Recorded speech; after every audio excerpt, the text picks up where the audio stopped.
Welcome into another video. This time we're going over the NFC West depth chart. I hope you enjoy. So looking at the NFC West now, we're going over the last division that we have in our show today.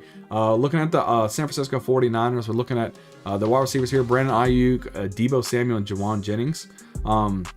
These guys are they're not the best options that you can have, but Deebo Samuel has shown that he can be consistent at times. He's very efficient, probably because he gets a lot of running opportunities with his offense. Danny Gray and Ray McLeod, I do like these two guys. I think they're quite decent. If you want to go at one of these rookie wide receivers, I would say probably Ronnie Bell. But overall, you're really just looking at Brandon Ayuk, Deebo Samuel, and Juwan Jennings for fantasy football. And if you wanted to have somebody in a deep dynasty, Danny Gray would be somebody I'd want to pick up. At tight end, definitely George Kittle is the guy. They drafted Cameron Latu. I don't like him. I think he's trash. I don't think he can do anything in the NFL. I would stay away from Cameron Latu. Just somebody I'm not excited about. I watched his film and just wasn't somebody that I was excited to have. So George Kittle should be the guy. Shouldn't have any competition there.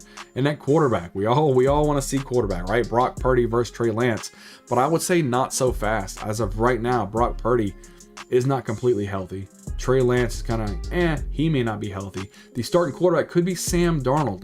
There's rumors coming out of the 49ers that Sam Darnold is one of the best throwers the 49ers have ever had. And we're talking about Steve Young and Joe Montana. I think that's a bunch of BS if you ask me.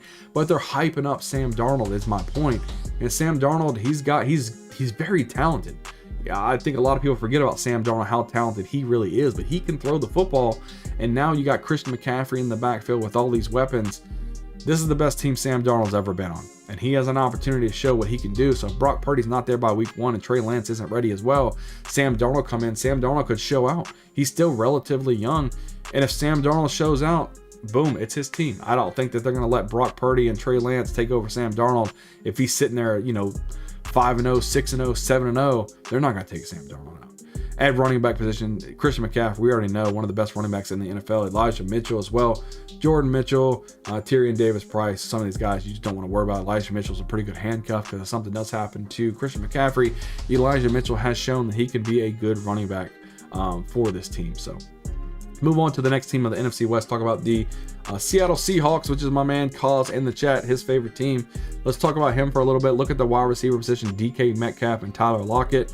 Jackson Smith and Jigba, my number one tight end, my number one wide receiver that was on the board for the NFL draft, ended up going to the Seattle Seahawks. I was kind of upset overall of this landing spot because I just wanted the opportunities. I think Jackson Smith and Jigba will mostly be more fantasy football relevant next season, but I do believe he ended up taking over for Tyler Lockett's job here because he's a great route runner. Jackson Smith and Jigba will play a lot from the slot. I think he'll build a good rapport with Geno Smith, and I'm excited to see what he can do. D. Eskridge, I like this wide receiver. I think he's the fourth guy that you want to really target on this offense. I think he's a decent wide receiver. He's really, really young, though. I want him to develop a little bit more as well. Looking at the tight end position, I actually like Noah Fant. He's somebody else that come in from the trade for Russell Wilson, and then Will Disley as well there. But Noah Fant could be a sleeper tight end for your fantasy team this year.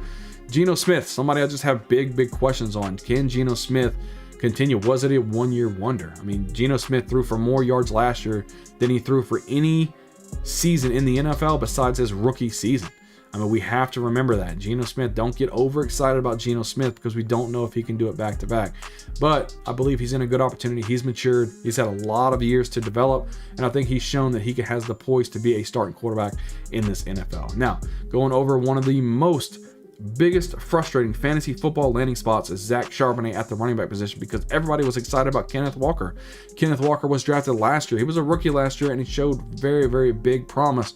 Once he became the starting running back, we were like, okay, this is the year for Kenneth Walker, and boom, what happens? You draft Zach Charbonnet, which was my number 2 running back ranked player in the NFL draft. And then on top of that, it's like, well, if you're going to have ice cream, you might as well put some sprinkles on it too. They grabbed Kenny McIntosh as well. Kenny McIntosh is a good running back from Georgia that they ended up drafting who could be a good third down role. So the problem is they're like, well, no, they can split some time. You'll have somebody on the first, second down. Maybe Zach Charbonnet does a third down role. You got to think about it. Kenneth Walker and Zach Charbonnet is the same type of back. They're early down, work-in, red zone type of backs. Kenny McIntosh is a third down running back. So now they're going to have 3 running backs sprinkled in. I don't think DJ Dallas he's going to be a non-factor. It's going to be Kenneth Walker is going to be the first crack. He's the number one running back, obviously. I think the backup role, I think it's going to be more of like a, I don't know, maybe like a 60% Kenneth Walker, 30% Zach Charbonnet, 10% Kenny McIntosh. I think that's kind of the breakdown that you're really looking at, in my opinion. So moving on to the next team in the NFC West, let's go ahead and talk about the Rams. Oh man, what can you say about the Rams? They went from Super Bowl contenders to kind of like, you know, let's look at their wide receivers. You know, Van Jefferson, Cooper Kupp coming back from injury. I think he can be a dominant wide receiver again. And Ben Skowronek, and then Puka Nacua. I think he can end up being the number 3 wide receiver on this offense. Tutu Atwell as well is a nice receiver that we can look at. If you're looking at the tight end, Tyler Higbee, he's a good serviceable tight end. You can get him definitely later in your draft. Be good for your fantasy team. Matthew Stafford, is this the last year for Matthew Stafford? We'll have to wait and see. They did draft Stetson Bennett to be the ultimate replacement. Stafford, Georgia guy. Stetson Bennett, Georgia guy. Hopefully they get some rapport there, and he helps Stetson Bennett become a good quarterback in this league. At running back, we don't know what's really going to go on with that. Cam Akers, as of right now, is the man. It's so funny. Last year, first he was off the team, now he's on the team.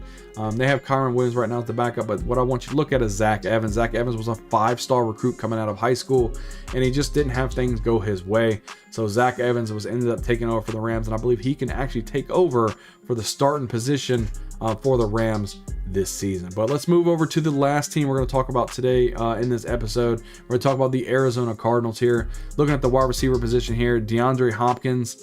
We don't know if he's going to stick with this team. You know, he may be traded midseason. As of right now, he is with the team as of recording this video. Marquise Brown and Rondale Moore. And then a wide receiver that a lot of people don't know about just because he didn't play much, and that's Michael Wilson. He looked really good, looked to roll. He could be the number 1 wide receiver for this team. Guys, I'm telling you, if Hopkins is traded, Michael Wilson has the ability to even take over Marquise Brown. At worst case scenario, the wide receiver 2.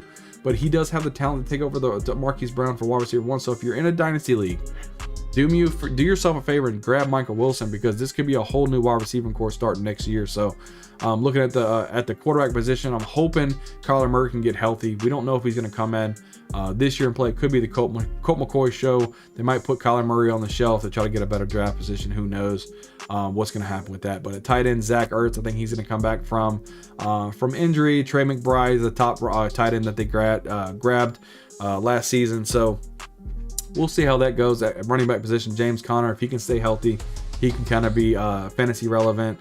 Keontae Ingram, Corey Clement, they just don't have a lot of good running backs here, so it's going to definitely be the James Conner show. But I want to thank everybody for coming to the show. That wraps up the NFC West. As always, thank you for watching the video as we continue to pop out weekly videos to help you best prepare for your fantasy football leagues and ultimately win a championship. I can't wait to see you guys on the next video. We'll see you guys next time.